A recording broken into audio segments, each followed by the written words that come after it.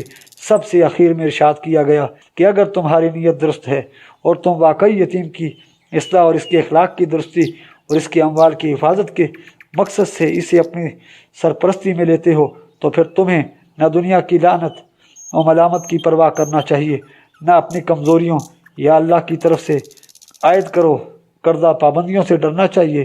آج تک یتیموں کے ساتھ جو ناانصافی ہوتی رہی ہے اس کا تقاضا تو یہ تھا کہ ان سے متعلق سخت احکام و قوانین نافذ کیے جاتے، لیکن اللہ تعالیٰ تمہیں کسی مشکل میں نہیں ڈالنا چاہتا، صرف اتنا ہی حکم دیتا ہے کہ تم اپنے وسعت اور عقل کے مطابق جو کچھ ان کے لیے بہتر خیال کرتے ہو اس پر عمل کرو اور نیک نیتی سے ان کی اصلاح اور تربیت کرتے رہو۔ اللہ تعالیٰ اس میں برکت دے گا اور تمہاری بے اختیاری غلطیوں کی وجہ سے باز پرس نہیں ہوگی۔ اور یتیموں کا مال دیانتداری سے ان کے حوالے کرو اور اچھی چیز کو بری سے نہ بدلو، نہ ان کے مال کو اپنے مال کے ساتھ ملا کر خرد برد کر جاؤ۔ ایسا فعل بہت بڑا گناہ ہے، چونکہ ان کے مال کی اپنے مال کے ساتھ مخالطت کی اجازت ہی تھی، اس لیے فرمایا کہ کہیں ایسا نہ ہو کہ تم تجارت میں لگے رہو اور یتیموں کو اپنی ذاتی خرچ اور تعلیم وغیرہ کے لیے تکلیف ہو۔ تمہارا فرض ہے کہ ان کے مال میں سے ان کو تعلیم دلاؤ اور ان کی دوسری ضروریات بھی مہیا کرتے رہو۔ اس عمر میں ان کی حیثیت کا خیال رکھا جائے۔ اچھی چیز کو بری سے بدلنے سے مراد یہ ہے کہ ممکن ہے یتیم کا مال اور سامان بہتر ہو اور اس کی خوبصورتی اور عمدگی دیکھ کر ولی کا دل للچا جائے اور وہ اپنی کم قیمت اور گھٹیا چیز اس سے بدل کر اسے ہضم کر جائے۔ نیز یہ مطلب بھی ہو سکتا ہے کہ ولی اپنا مال جو اس کے لیے حلال اور طیب ہے اسے چھوڑ کر یتیم کے مال کو جو اس کے لیے حرام اور خبیث مال کی طرح ہے غبن کرنا اور اسے اپنی ذاتی ضرورتوں میں خرچ کرنا شروع کر دے۔ اس لیے فرمایا کہ تم یتیم کے اموال کو اپنے اموال کے ساتھ شریک کر کے تجارت کر سکتے ہو، بشرطیہ کہ تمہارا مقصد دیانتداری سے ان کے مال میں اضافہ کرنا ہو۔ ایسا نہ ہو نیت تو اسے خرد برد کرنے کی ہو اور ظاہر میں تجارت میں شرکت کر کے تم ان سے ہمدردی جتاتے رہو اور آخر میں کہہ دو کہ تجارت میں گھاٹا پڑ گیا، حساب میں کسی طرح کی کمی بیشی کر کے دھوکہ دے جاؤ۔ یہ سخت گناہ ہے، اس سے باز رہو۔ جو لوگ یتیموں کا مال کھا جاتے ہیں ان سے متعلق وعید، جو لوگ ظلم سے یتیموں کا مال کھا جاتے ہیں وہ گویا یہاں بھی اپنے پیٹوں میں انگارے بھر رہے ہیں اور آخرت میں تو دوزخ کی آگ میں جھونکے ہی جائیں گے۔ پھر اسی سلسلے میں فرمایا سورہ نساء آیت نمبر 4-5، تم اپنے مال کو نادان اور کم عمر لوگوں کے حوالے نہ کر دو، کیونکہ تمہارا مال و دولت اللہ تعالیٰ نے تمہارے لیے معیشت و زیست کا سامان بنایا ہے۔ ہاں انہیں کم سنی کے زمانے میں ان کے مال میں سے کھانے کو دو، پہننے کو دو اور انہیں نیک اور عمدہ تعلیم دو۔ اس کے ساتھ ہی ہماری آج کی ایپیسوڈ کا وقت اختتام پذیر ہوتا ہے۔ ملتے ہیں انشاءاللہ نیکسٹ ایپیسوڈ میں۔ آپ ہمارے چینل کو سبسکرائب کیجئے، ویڈیو کو لائک کیجئے، کمنٹس میں اپنی قیمتی آراء سے آگاہ کیجئے۔ اللہ حافظ۔